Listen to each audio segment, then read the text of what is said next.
Today I bring you the scale 118 Aston Martin DB9 by Welly. Really incredible model considering its budget.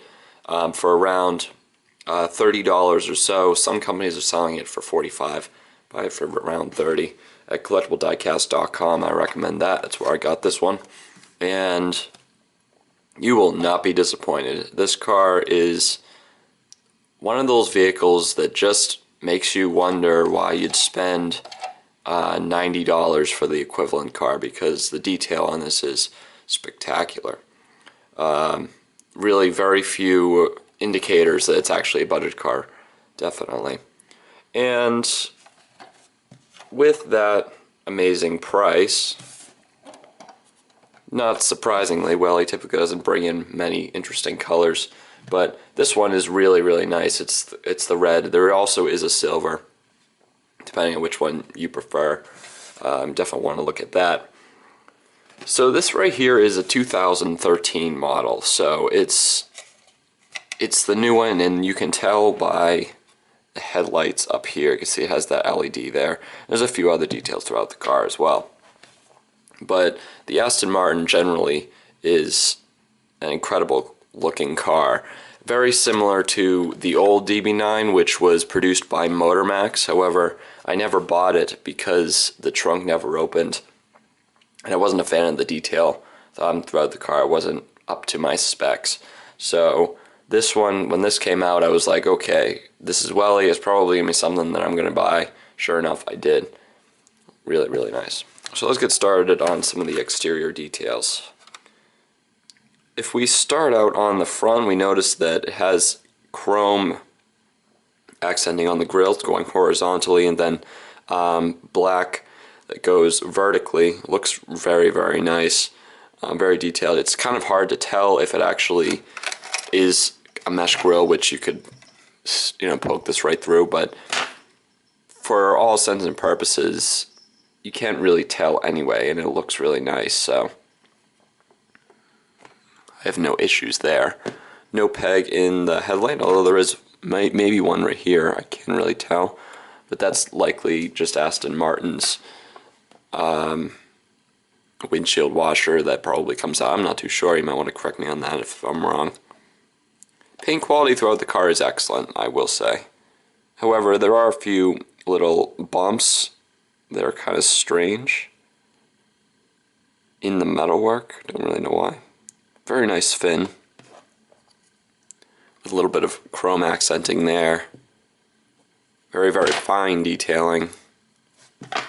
One of the things I love about these new Wellys is the fact that the creases around the doors are very small. Everything fits very flush together. You notice it. I mean, this is probably the biggest one back here, but other than that, smooth there, smooth there. We go up to the front, smooth running along there. Very nice. It's not like Maisto where sometimes the edge is kind of coming out in sort of an erratic pattern, like the SL63 AMG that I reviewed quite a while ago. And you also notice this really good line detail around the lights, because you can see here just nothing, just absolutely nothing. You really can't even fit your fingernail in there. It's so fine. Now going on to the back, this car, the way the actual one is, so it has the tail, or how do I put this? It has the tail lights that kind of come out like this, and then this right here is actually metal painted. It's not actually a light. So I imagine that's kind of difficult in the production process for a model. So what Welly did was they painted this to make it look like it was actually the metallic paint of the car rather than the actual tail light. In my opinion, they weren't absolutely successful. It kind of looks like another red tail light, but it's not very distracting, so it's not something to worry about. And I can see that they did try. It has a slight metallic pattern that you can see in the sun, but overall, it's okay. And there's a nice little lip spoiler. I believe that's new to the Aston Martin this year. Nice detail on the front. And this right here is one of the little bumps that I was mentioning. It's going to be hard, there it is. It's going to be hard to see, but very strange. And then I also have a little tiny scratch up here, which came with it. Alright, so now let's continue with the interior. Pretty small trunk. Now, there is no carpeting in it. Welly typically doesn't put it in their budget versions. Everything does open in the car, unlike the Motor Max. There's that beautiful 6.0 liter V12 engine, very well done. Probably is one plastic piece, but you wouldn't be able to tell. It looks really very nice. A lot of excellent risen details and a lot of good coloring. Not bad at all.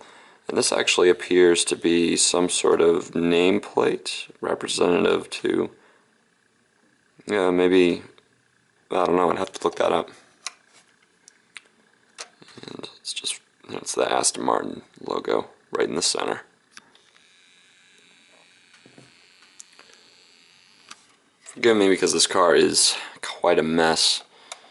Has a lot of fingerprints on, a lot of dust. I'm going to clean it pretty soon. Now, what's good about having the natural light coming on this car, like I usually do this for a window for a reason, because it shows the interior slightly better. And what I want you to focus on is this center area here. That isn't just the same color plastic as you'd see here. That is actually, it's glossy. It looks like it's an entirely separate piece. So fine, so well done. This center console here is probably the best Welly console that I have seen. Just all the buttons are colored in exactly where they should be. Very, very impressive. If you were to open this up and you ignore the fact that it doesn't have carpeting, you would have a tough time distinguishing it from like an Autoart or a Mini Champs or one of the high-end model manufacturers like that. Very, very well done. And overall, you can kind of see on the dash, it has leather on the dash, so it makes sense that it has more of a matte pattern versus the glossiness of the center console. So I really like that. And we got an Aston Martin logo down there. Detail on the door, just as good. Now I haven't checked to see if the detail on the door is or the detail on the interior is accurate, but it certainly looks very good. And the nice thing about it, you won't get too much dust in it because it has a window, which is something that Welly typically brings on.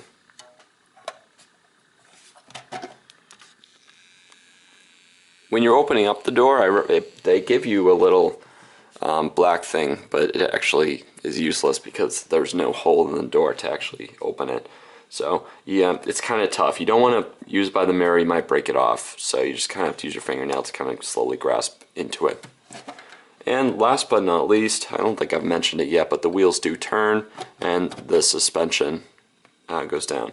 Now the front wheels were very tough to turn for me, so it actually works out pretty good because it's sitting on a cabinet, and if you have cats like in my house, you don't want it to roll away, so it actually provides a little bit more resistance so it doesn't roll away, but it still looks excellent. There is a little bit of bowing out in the rear wheels, but hardly noticeable when it's on a hard surface. Alright, so that's a full, very long, detailed review of the Aston Martin DB9.